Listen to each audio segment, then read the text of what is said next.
หมดก่อนเหรอครับหรือว่าไงแบบลูกค้าลุมอ่ะคือมาลุมจังหวะลุมพร้อมๆกันแบบนานๆอย่างเงี้ยแล้วมันขายไม่ทันไงบางคนเขาก็ไม่รอแล้วอะไรอย่างเงี้ยสวัสดีค่ะ วันนี้เราอยู่ที่ร้านนี่เนาะ Happy Day สัญญา Happy Day สติย่างนะครับตอนนี้เป็นเวลาประมาณน่าจะตี 5กว่าแล้วเริ่มบิณฑบาตเรามาเช้าเลยผมกะว่าจะมาให้ทันตั้งแต่เปิดร้านนะมาไม่ทันพี่มาไวกว่า ต้องมาถึงนี่ก่อนตี 5 เป็นยังไงบ้างครับคุณพี่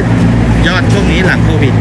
ก็ดีขึ้นเรื่อยๆนะคะ ตั้งแต่หลังโควิดมาก็ดีขึ้นเรื่อยๆอะค่ะแต่ช่วงก่อนโควิดเนี่ยร้านเราก็จะขายได้แบบมากสุดก็วันละ 4,000 กว่าชิ้นค่ะยอดเดือนหนึ่งก็ตก 4-5 แสนอะไรอย่างเงี้ยแต่ว่าคือตอนนี้เหมือนกับว่าเราอยู่ตัวอะไรอย่างเงี้ยนะคะก็เลยแบบว่าทำแค่แม่ลูก2 คนอะไรอย่างเงี้ยใช่ค่ะผมเห็นดูใน Facebook ของพี่มีเปิดคอร์สสอนด้วยใช่ไหมครับเผื่อว่าใครเขาอยากมาเรียนอยากทำบ้างคือเราแบบเรารู้ว่าตรงเนี้ยสินค้าเราอ่ะขายดีจริงอร่อยจริงอะไรเงี้ยก็เลยกล้าที่จะให้วิชากับคนที่สนใจอยากจะมีอาชีพโดยราคาเรียนถูกมากโคตรคุ้มอ่ะคุ้มมากเราถามคนที่เรียนมาแล้วทุกคนจะบอกเลยว่าพี่โคตรคุ้มมากเดี๋ยวผมทิ้งลิงก์ Facebook ไว้ให้น้องแล้วก็ติดต่อข้อความส่วนลดพิเศษได้เลยนะถ้าเรียนเนาะตัวแรกตัวนี้ที่ลงเนี่ยเป็นไส้เนยนมจะขายที่อันดับ 1ของเราค่ะถึงรองลงมาก็แฮมชีสแล้วก็ผักโขมอบชีสค่ะอันดับ 4ก็ไข่ดาวพิซซ่าครับตัวนี้เป็นเนยแท้ค่ะเนยนิ่มเป็นเนยแท้หน้าเนยสำหรับคนรักสุขภาพต้องการเนยพรีเมียมกินเนยพรีเมียมอะไรอย่างเงี้ย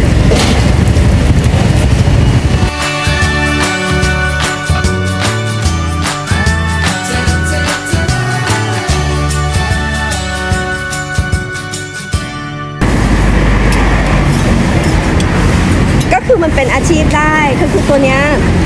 คือพี่สามารถส่งลูกเรียนจบมหาลัยเอกชนได้นะอาชีพแซนด์วิชย่างเนี่ยคือพี่รู้มันขายได้ขายดีจริงอะไรเงี้ยก็เลยอยากจะให้อาชีพอะไรเงี้ยค่ะสำหรับคนที่อยากจะมีอาชีพอะไรเงี้ยค่ะโดยราคาที่แบบเหมือนกับคุ้มมากๆอ่ะคือมันมี25 ไส้ใช่ไหมแต่ค่าเรียนแค่ 4,000 บาทอะเฉพาะวัตถุดิบต่อยอดเองใช่เฉพาะวัตถุดิบเนี่ยค่าอุปกรณ์วัตถุดิบที่จะเตรียมมาเรียนเนี่ย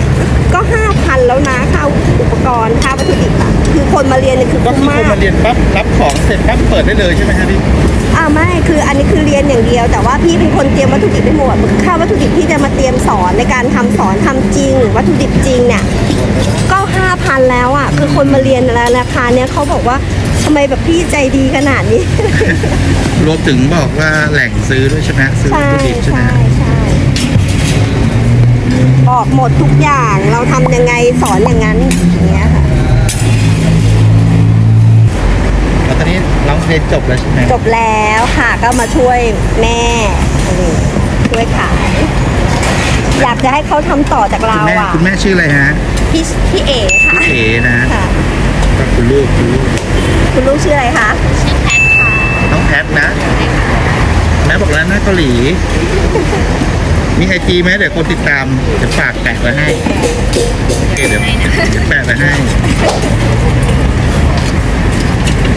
ใครอยากมาอุดหนุนนะครับเปิด2 วันนะแค่2 วันค่ะขายกับพุทธขายแค่2 วันแค่2 วันก็รวยแล้วโอเคแล้วนะแค่2 วันยอดก็80,000แล้วนะ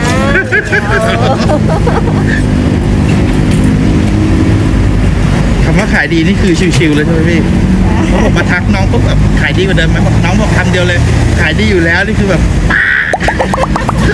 ผมไปไม่เป็นเลยผมท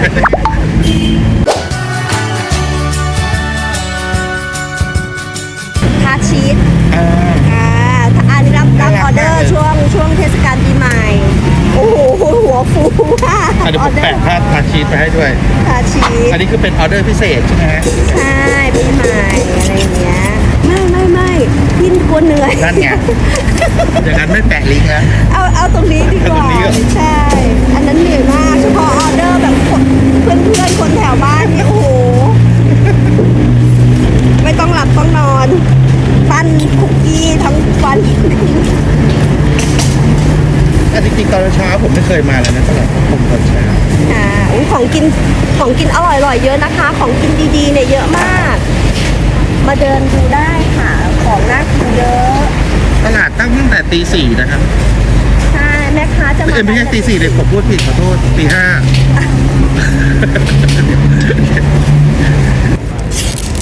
ไส้ตัวนี้เป็นไส้อะไรเอ่ย อันนี้จะเป็นไส้สังขยามะพร้าวอ่อนนะคะ ขยะมะพร้าวอ่อนแค่สังขยาก็น่ากินแล้วมีมะพร้าวอ่อนไปอีก ใช่ค่ะไส้นี้ จะเป็นข้าวโพดค่ะ มีไส้ข้าวโพด ข้าวโพด แน่นๆเลย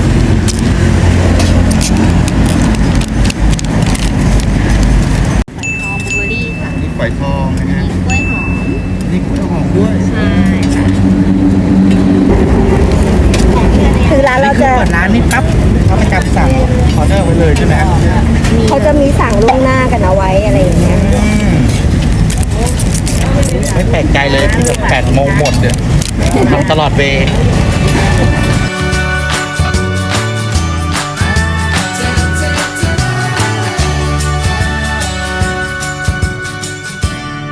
ไส้ผักโขมพิซซ่า ผั ค่ะ กโขม ใช่ผักโขมจะขายดีมากๆค่ะ ผักโขมแล้วก็พิซซ่าเนาะ พิซซ่า แล้วก็อันนี้จะเป็นเบคอนชีสค่ะ เบคอนชีส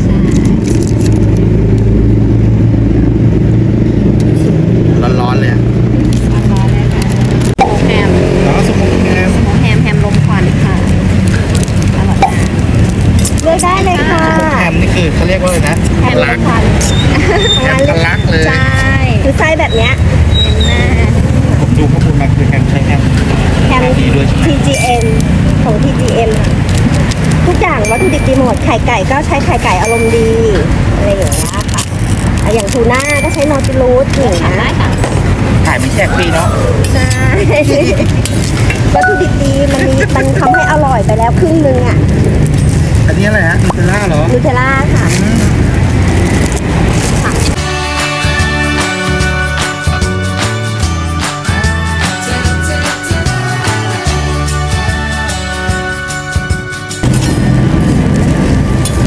เหมือนหมูหยองเนี่ย เราจะใช้หมูหยองที่ทานกับข้าวต้ม เราจะไม่ใช้หมูหยองเบเกอรี่นะคะ ซึ่งราคาเนี่ยมันแตกต่างกัน 3 เท่าตัวนะ ราคาต้นทุนน่ะ คิด25 ใช่ค่ะ มันจะเป็นเนื้อล้วนๆอย่างเงี้ยค่ะ แล้ว ถ้า หมูหยองเบเกอรี่มันจะฝอยๆบาง มันจะผสมแป้งแล้วมันละลายน้ำทันทีเลยเวลากินไปปุ๊บเราจะรู้สึกละลายทันทีเลยเอาหมูหยองทำหมูหยองเบเกอรี่เนี่ยโลละ100 กว่าบาทใช่ไหมอันเนี้ยโลละ400-500อย่างเงี้ย ๆคือต่างกันมากอะ ราคาคนละเรื่องเลยเนาะ ใช่ อ๋ออันนี้คือทำไส้ไว้แล้วใช่ไหม ใช่ แต่ปิดไข่ดาวอยู่ตรงนี้ ค่ะชิ้นใหญ่ๆอย่างเงี้ยค่ะ อุ๊ยอย่างนี้ต้องเตรียมตัวตั้งแต่ปีไหนครับพี่ ก็คือทำตั้งแต่ตอนเย็นเลยค่ะ อ๋อทำตั้งแต่ เย็น เย็น เย็นแล้วก็ทำเสร็จก็เช้ามาขาย อ๋อ อันนี้จะเป็นทานได้เลยนะคะ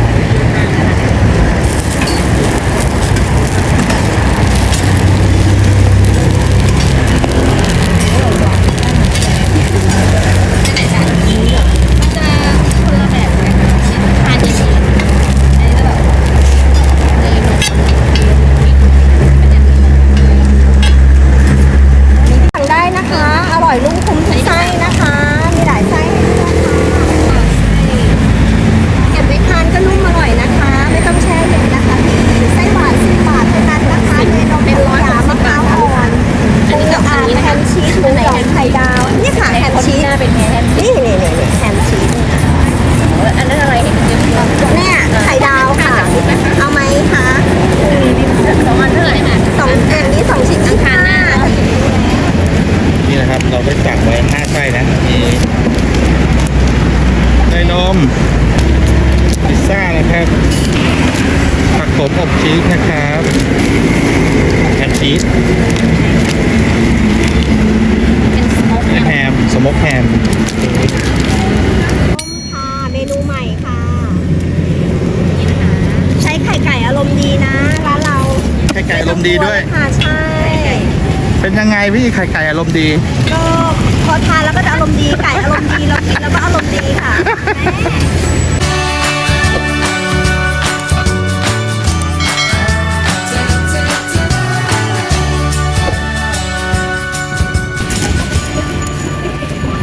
ชาเข้มข้นเครื่องเยอะเลยค่ะเลือกได้เลยค่ะ เก็บไว้ทานก็นุ่มอร่อยนะคะ ไม่ต้องแช่ตู้เย็นเลยนะคะชอบร้อนอุ่นร้อนได้ค่ะ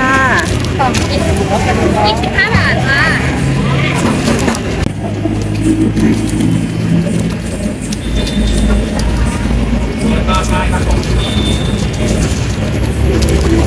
ได้เรียงแล้วได้เรียงแล้ว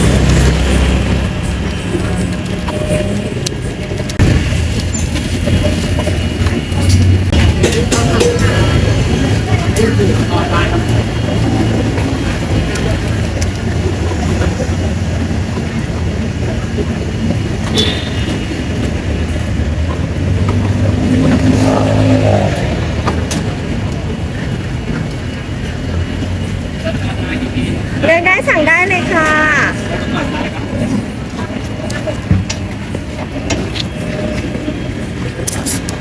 ได้นะคะ 3 ชิ้นถ้า2 ชิ้นมัน25ค่ะพี่เอา4 ชิ้นเนาะ4 ชิ้นมันคุ้มกว่าเท่าไหร่คะ50ค่ะ50ใช่โอเคข้าวโพดได้ยังข้าวโพดมีแล้วค่ะ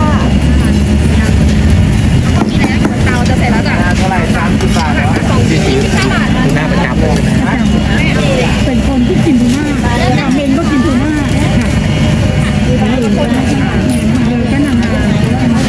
ทูน่ามีประโยชน์เนาะ ครับ เลือกก่อนได้เลยนะคะ ทำเองก็อร่อย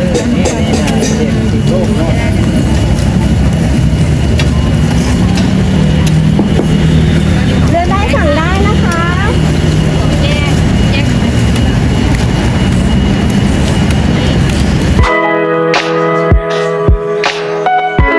อันนี้ก็จะเป็น นูเทลล่าปกตินะคะ